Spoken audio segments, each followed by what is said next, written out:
Welcome to Climbing Magazine's Climbing Basecamp podcast. I'm your host, Kevin Riley. Thanks for tuning into this preview episode, which we created to give you a little sample of what's to come. In every episode, we'll be featuring in-depth interviews with the pillars of our community that make climbing great. We'll be speaking with athletes, with writers and photographers, with industry VIPs, and of course, with the climbing editorial staff to discuss breaking news and the controversies of the day. Whether you're an elite alpinist, a recreational sport climber, or a V-Fun boulderer, this podcast is for you. Please subscribe to the podcast on iTunes or wherever you get your podcasts to make sure you don't miss out on our first full-length episode featuring an interview with young climbing phenom Matty Hong. In this episode, we'll be talking with our very own Matt Samet, Climbing Magazine's editor-in-chief, about Jeff Chapman's online article, In Depth, The Evolution of the Nose Speed Record, which can be found on climbing.com. The story of the nose record begins with Yosemite legends John Long, Jim Bridwell, and Billy Westbay climbing the nose in a day in 1975. Over 10 years later, Peter Croft and John Backer broke the record when they climbed the nose in just over 10 hours.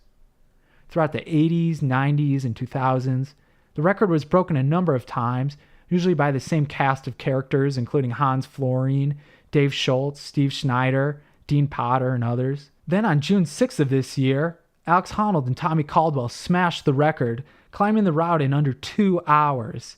Matt Samet and I discussed the significance of the record-breaking ascent, and if it will ever be broken, and about the risks involved in big wall speed climbing. We also have a short interview with Brady Robinson, who served as the executive director of the Access Fund for over 11 years. Recently, he announced he'd be leaving the Access Fund to take a position at Tompkins Conservation. On the day the news was released, Brady and I went climbing in Boulder Canyon, where I got to ask him about his time at the Access Fund and how it feels to be moving on. But first, a word from our sponsor. This episode is brought to you by the Access Fund. Did you know 1 in 5 climbing areas in the United States is threatened by an access issue? Whether it's private land lost to development, public land managers overregulating climbing, or climber impacts degrading the environment, the list of threats is long and constantly evolving.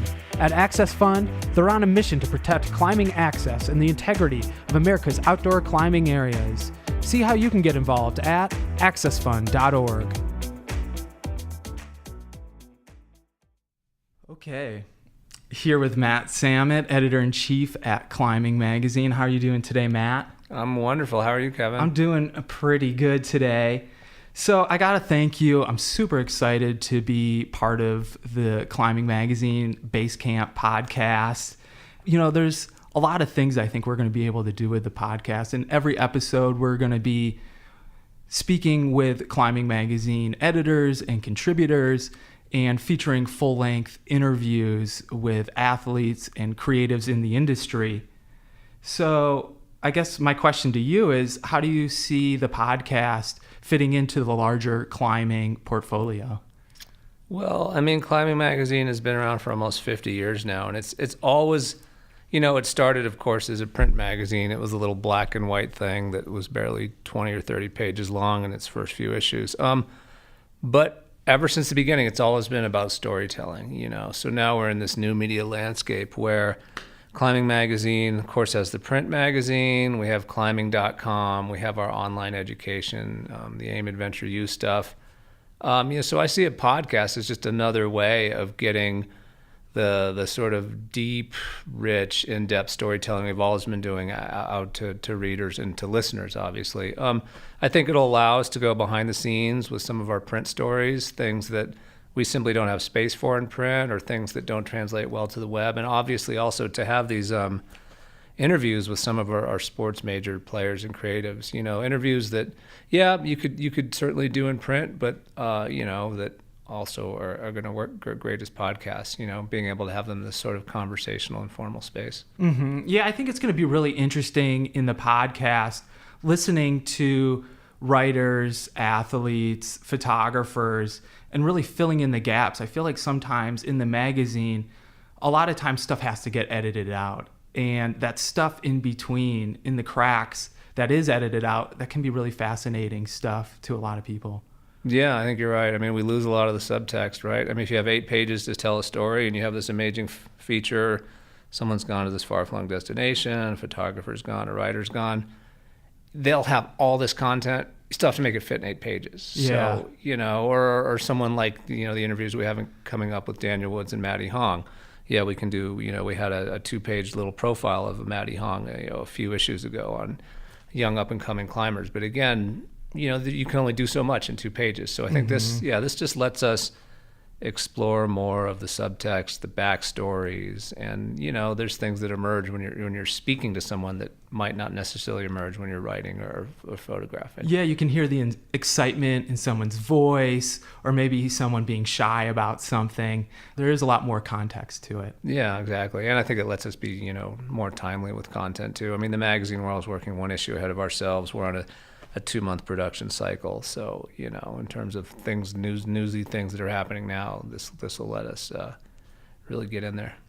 Well, while talking about how things change but also stay the same, I'd love to talk about Jeff Chapman's article, In Depth, The Evolution of the Nose Speed Record. Mm-hmm. Really well-written piece, really dives deep into the nose record and, how it started and where it came. Did you get a chance to read that? I did. I've actually read it a few times. Jeff's an amazing writer and editor. He lives here in Boulder, and I think he's mostly worked construction all his life, he told me. But he was recommended to us by Mark Sinnott, who used to be a senior contributing editor for the magazine, North Face Athlete. And Mark called me and said, I've got this friend. He's the most amazing editor I've ever met. The guy's supernaturally talented. So Jeff interned with us. And yeah, he upped the level across the board. So his nose story was amazing, and I have read it a few times now. You know, especially given all the kind of things that have been going on El Cap, with the speed records and things like that. Yeah, and have you seen an uptick in speed records itself? Do you see a lot more people going for speed records, as well as more high-profile athletes going for speed records? I think so. I mean, the history of speed climbing the nose goes back to, was it 1975 when Billy Westbay and John Long and Jim Bridwell did it in a day, and ever since then, I mean, and if you look at Jeff's article, it's all there. There's been advancements every year, every decade. The time's gotten shorter and shorter, but it seemed like for a long time there's really maybe only a very small subset of people who are interested in it, and often they were kind of Camp 4 or Yosemite locals, not that Alex and Tommy aren't, but they're also guys who go climbing plenty of other places. So yeah, it does seem like more people are doing it. I mean, as more knowledge has accrued about the techniques, as more records have been set on all, almost all the wall climbs on El Cap. I mean, those things that like Am and Neely and those crew were doing, and Dean Potter, those sort of furious, like 24 to 36 hour punches up like some of El Cap's hardest aid routes, where they're just like going for it and climbing A4s through the night, taking 100-footers, all this stuff. I mean, there's been, you know how it is. It's like anything in climbing. The foundation gets bigger and bigger as the level increases. And I think that seems like that's what's happened with speed climbing as well. Yeah, absolutely. So it seemed like every year the record was being broken like once or twice, and the title was changing hands quite frequently. But with Tommy and Alex's recent 2-hour record, under 2 hours, I mean, it just seems like they took so much time off that record. Do you think that record will be broken anytime soon, or do you think it's going to last for quite a while?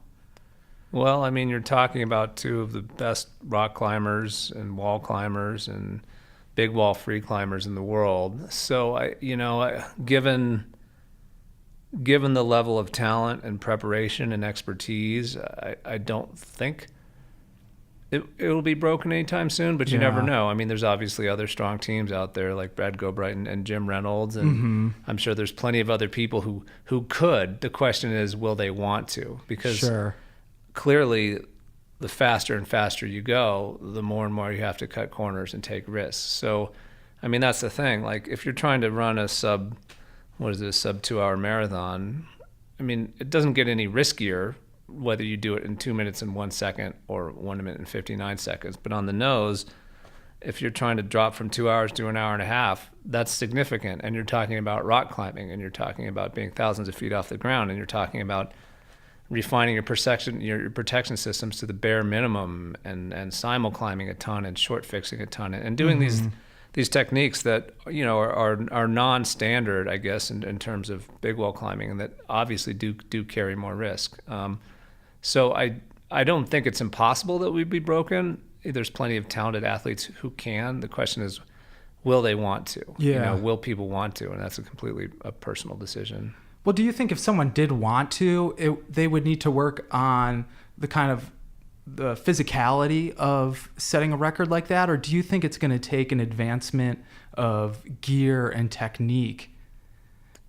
God, I don't know. I mean, how much less gear can you take? Yeah. I mean, I was looking at that picture that's been going around on Instagram, you know, of Tommy holding up the rack, and he's got like, 8 cams and 16 draws, you know, draws/slings. I mean, how much less gear can you carry? Sure. I mean, yeah, I don't really know. Maybe. I mean, you know, never say never. I mean, you know, 20, 30 years ago, probably nobody would have, you know, until Dave Schultz came up with short fixing, that wasn't on people's radar. I mean, simul climbing's kind of always been around, but people have always died simul climbing too. I mean, going back to when people would move together on a rope in the Alps, and one climber would pull the other one off, or climbers would fall on either side of a ridge and the rope would sever. I mean, you know, going back to the early days in the Alps, that's always been there. But yeah, I don't know. I mean, the joke I always make is that someone should put a 3,000-foot auto belay on top of the nose, and you clip in and you go, because that would probably be the one way, equipment wise, you could streamline everything to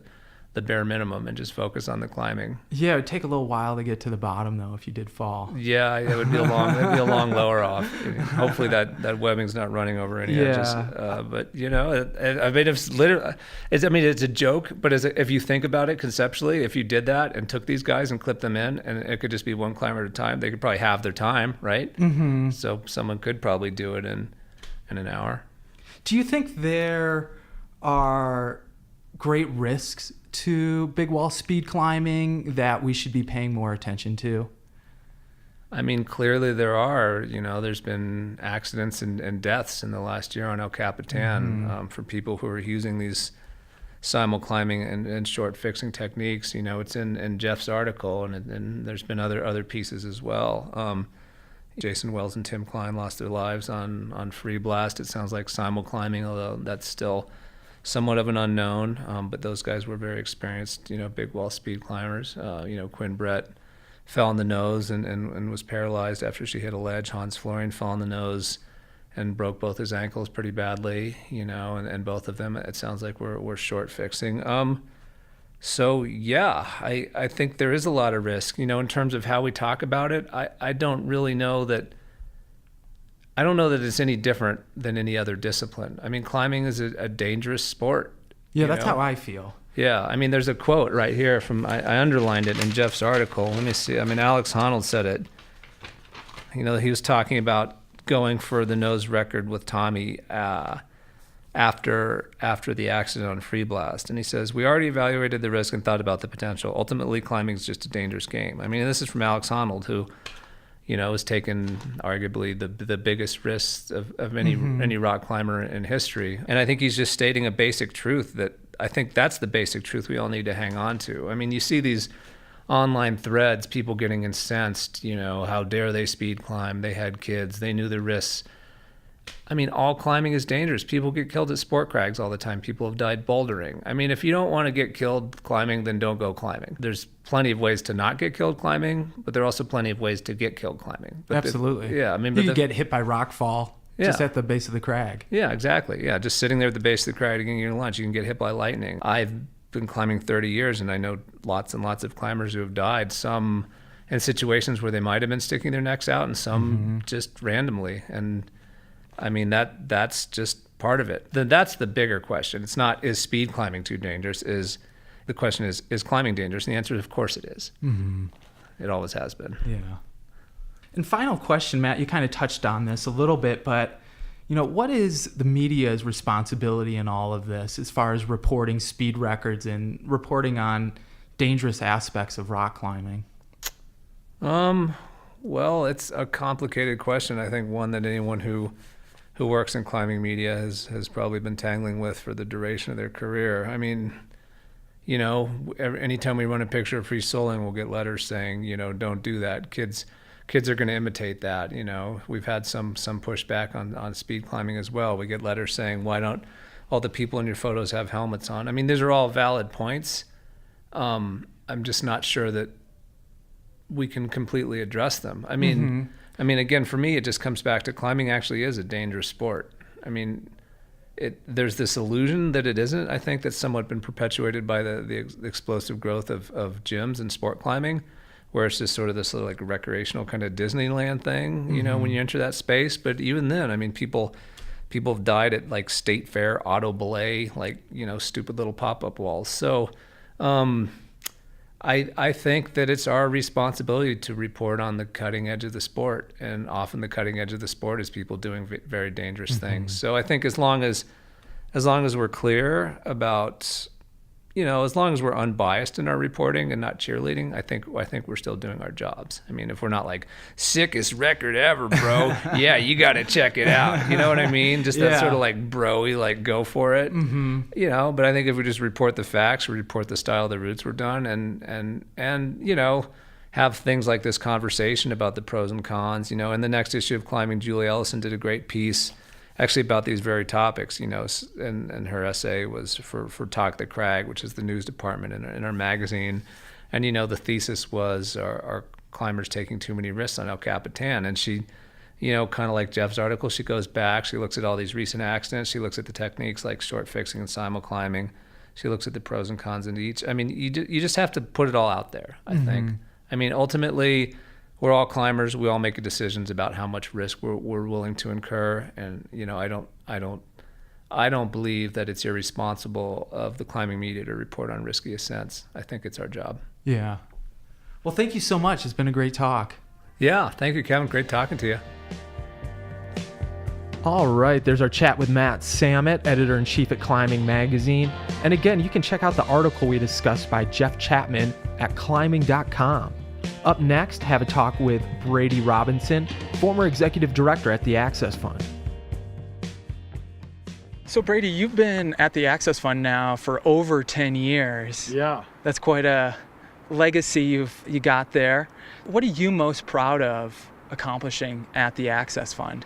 I am really proud of starting the Climbing Conservation Loan Program, where we've become a certified land trust. Like I said, we've got this $1 million revolving loan fund. We've done, I think it's 25 acquisition projects now since 2007. And so that program, when they hired me in 2007, the board was just kind of thinking about it, and we launched and started raising major funds in the worst economy of our lifetimes, which totally sucked. 2008. It wasn't a good time to try to raise a bunch of money, but we got enough money to get $1 million in the bank, and it's been hugely successful. And Joe Sambatero, who's been a staffer with us since those early days, has been overseeing the program, and so I think that's a huge success. We launched our conservation team program in partnership with Jeep, and now we have 3 teams of 2 master trail builders out on the road 10 months out of the year, driving Jeeps around, doing stonework, turning big rocks into little rocks and turning those into stone staircases, and just kind of showing the community what is possible if we get really serious about stewardship. I'm very proud of that. I'm proud that we've grown our network of local climbing organizations to, like I said, 117.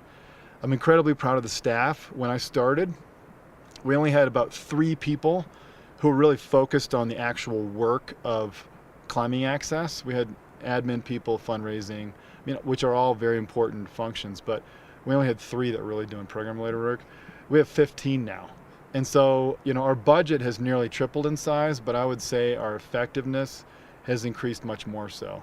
And so not only do we have more people out in the world working on conservation, stewardship, and access, but we've got them all around the country. A number of years ago, I was staring at the wall in my office in Boulder, Colorado, and I asked myself, if I asked the community, okay, we're going to hire somebody else, should we jam one more person in Boulder, Colorado, or should we put them somewhere else out in the world? What do you think most climbers would say? Yeah, not in Boulder. Not in Boulder. Out of the bubble. That's right. Our kind of reputation was being a little Boulder-centric. Sure. And so now we've got staff scattered all over the country, Southeast, Northeast, California, Pacific Northwest. One guy lives in his van, Arizona, Texas. Our footprint and our relevancy has increased hugely. And just like politics, almost all access issues are local. And if you've got someone on the ground who knows the players, who knows the volunteers, who can speak with people and is literate, maybe even has the right accent, you can get a lot more done. Yeah. And so I'm incredibly proud of that. And we've just created a really professional and fun group of people, and it makes it a pleasure to come to work every day. Can you talk to me a little bit more about that? What makes the Access Fund special? Well, I mean, everybody thinks they're special. So with that caveat, Yeah. I'll just say we hire really talented people who are subject matter experts. So people generally who have proven themselves in their area, whether it's on land, land trusts and land transactions, or environmental scientists, or people with PhDs that are relevant in the public policy arenas. And we bring them all together under the umbrella of keeping climbing areas open and conserved. And I just leave them the hell alone most of the time. I mean, my job really is to set direction, make sure that we've got the right people in the organization, that they've got a general direction and understand how their role fits into the greater mission. But they're out there doing it. And so we have really thrived because we got so many self-starters. And occasionally when people come in who really, need more structure, typically they don't do that well. And so I've learned that over time.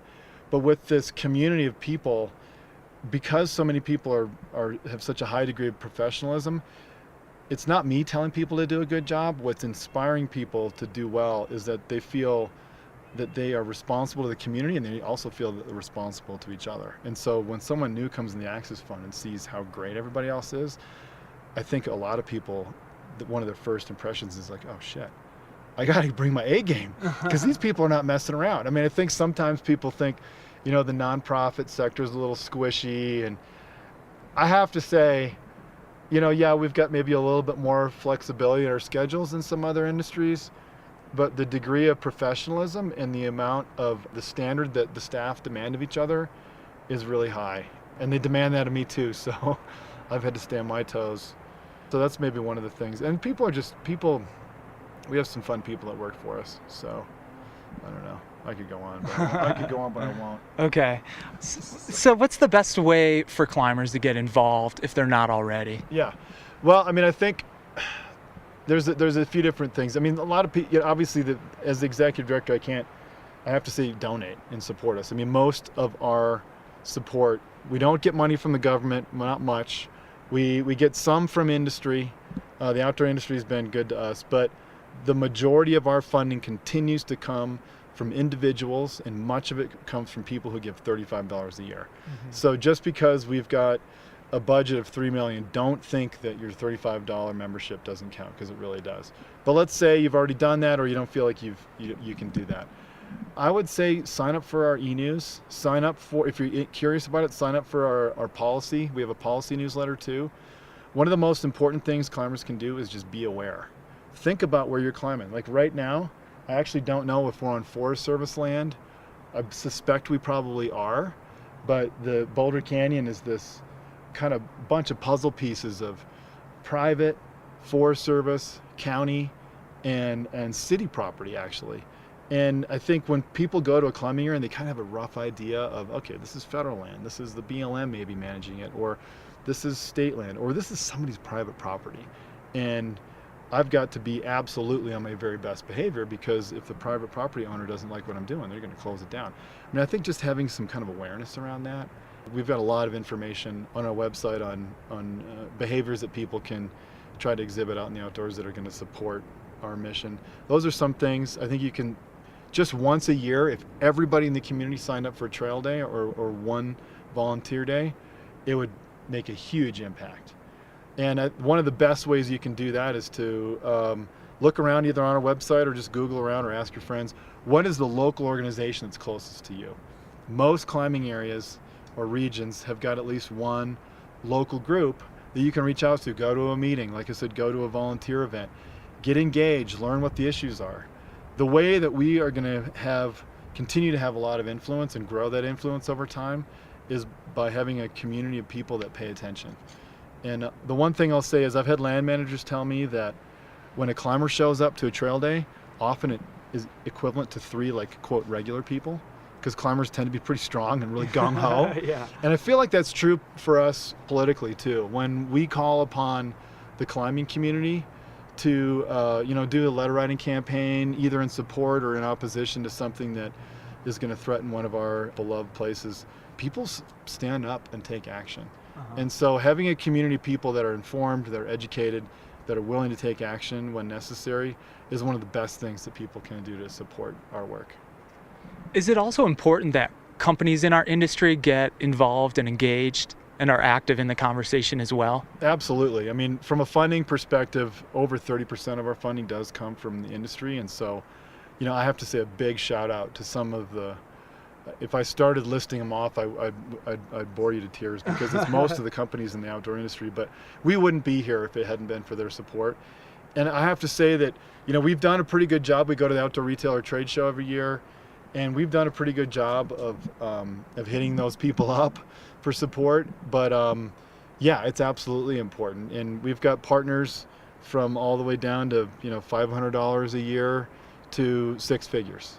And everybody, I feel like, has a role to play. We have people, some of our biggest supporters are actually climbing gyms. And you could say on the one hand, well, the climbing gyms are the indoor environment. Why would a climbing gym owner care enough to give us such, generously donate to us when they're primarily concerned with what's going on in their gym? Well, because they know that their clientele either climbs outside or aspires to climb outside. And so one of the kind of emerging markets in the industry is the climbing gym market. It just keeps growing and growing. And we're seeing a lot of gym owners reach out and say, we want to be a part of this movement. We want to support the work of the Access Fund. I was just at the Climbing Wall Association Summit a few weeks ago, and we did what we call a little fireside chat. We get everybody together and kind of talk about public policy, the work of the Access Fund. Full house. People are interested. And so I've got a lot of hope that as the climbing community continues to grow and as gyms become even more and more ubiquitous, support for our work is going to continue too. Sometimes you hear older, crusty climbers. You and I know a few of those, don't we? Neither one of us, though. No. We're young and fresh, spry. But sometimes you hear crusty climbers just, bemoan, like, oh, these gym climbers, Well, I see a reason for a lot of hope. I think, honestly, but as climbing has gone more mainstream and climbing is seen less as like this kind of fringe and rebellious act, I actually think that there might be a case to be made that people are more mindful of how they're behaving outside. I mean, I don't like Bluetooth speakers and I don't like crowded climbing areas, but I think for the most part, most climbers want to do the right thing. And I think there's a lot of reason for hope and optimism for the next 10 years. Earlier you were talking about how you go to OR frequently to raise money for the Access Fund and help spread the message. Outdoor Retailer recently left Utah because the organization did not agree with the state's politics, or maybe more specifically the governor's attitude towards public lands. That's correct. Has Outdoor Retailer affected state and local politics, as well as has it helped you further your own mission? I think it has, and that was somewhat controversial, but there were a few individuals and a few companies that really stepped up. In some ways I'm sad to leave Salt Lake. There's a lot of great people and great businesses that were a part of Outdoor Retailer that are probably suffering a little bit because the trade show left. However, we're seeing some of the political winds shift around public lands. And while there are still some diehard politicians who absolutely, I believe, want to dismantle our public land system, there are a lot of people, including moderate Republicans from Utah, who have no interest in that and who are trying to thread a political needle. And I believe over time are going to be supportive of public lands generally and the protection of the Bears Ears region specifically. And so I think that the industry saying, you know what, we're going to take our ball and go play somewhere else, did play a big role in that. Some people were critical and said, well, you're losing all your leverage. If you leave, you've lost all your leverage. But if you're not willing to leave, did you ever have any leverage in the first place? I mean, I think there was the threat of leaving at various points in time over the years, and I think the fact that the industry finally did sent a really strong message to Utah and to the country that this industry cares about these issues and is willing to take a stand. And so overall, I see it as a net positive. And like I said, I just regret that it had a negative impact on some people in Utah, but that's the way it goes. Brady, I feel like I have to ask this. Many people might not know this, but you're actually leaving the Access Fund. The news is being delivered, I think, as we speak. Why are you leaving if it's so great? That's a fair question. And it's actually it was a really hard decision. This has literally been my dream job. And there is no other job like this in the world. There's other climbing organizations out there, obviously, but this particular organization focused on what it is and the nature of this job, I believe, is unique.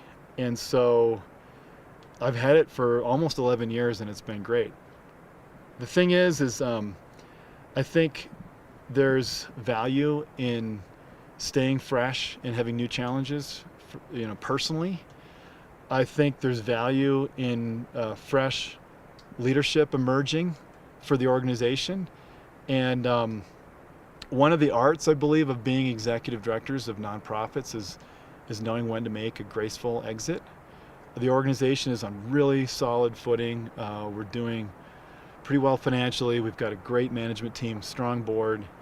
And I am really excited to take the skills that I've learned at the Access Fund and apply them into another context. So I'm going to go work for Tompkins Conservation. It's an organization that was founded by Doug and Chris Tompkins. Doug famously founded the North Face and Esprit, and Chris was the original CEO of Patagonia and presided over that with Yvonne Chenard over a period of just incredible growth. And both of them used their personal fortunes to buy up huge tracts of wild land in Chilean and Argentinian Patagonia and turn them into parks. And they just completed what is, I believe, the biggest public-private partnership land conservation project in the history of the planet. Wow. And so I'm going to go there and head up international fundraising for them, trying to connect teams who are working on parks, marine protected areas, and rewilding efforts in both Chile and Argentina, trying to connect them with donors in the United States and trying to help them get on their own financial footing and be sustainable over time. Chris just completed this incredible transaction, and now I feel like the organization faces some questions like what more can they do and how can they make this sustainable.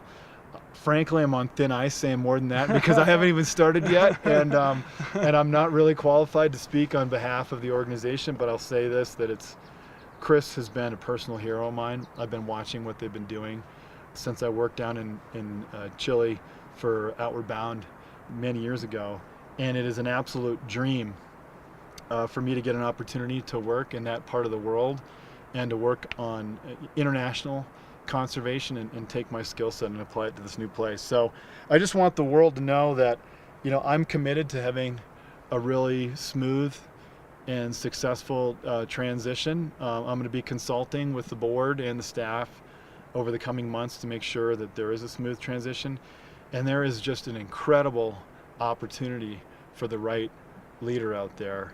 I believe that leader is out there somewhere in the world, and I believe the Access Fund board is going to find that person. And I just really look forward to seeing what the Access Fund can do in the next 10 years.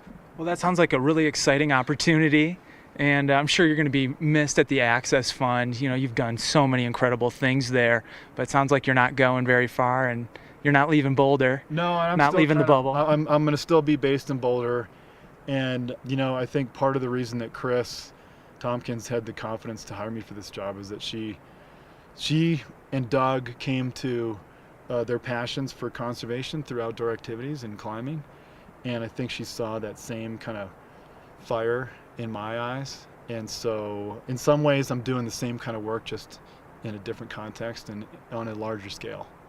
Well, I think that's good. You want to climb a few more pitches, or I would you want love to talk to more? climb a few more pitches. We are sitting under what's allegedly a classic soft 512A in Boulder Canyon. So if we can climb this before we hike out, I think we're going to feel a little better about ourselves. Yeah, I think that's a good way to finish the day. Yeah, All let's right. do it. Thank you so much. Yeah, well, thank you, Brady. All right, well, there's the preview episode of the Climbing Basecamp podcast. Want to thank both our guests today, Matt Samet and Brady Robinson. And please make sure to subscribe to the podcast and leave a rating and review. Theme music for the podcast was provided by Small Houses. You can check out their music at smallhouses.bandcamp.com. All right, see you at the next pitch.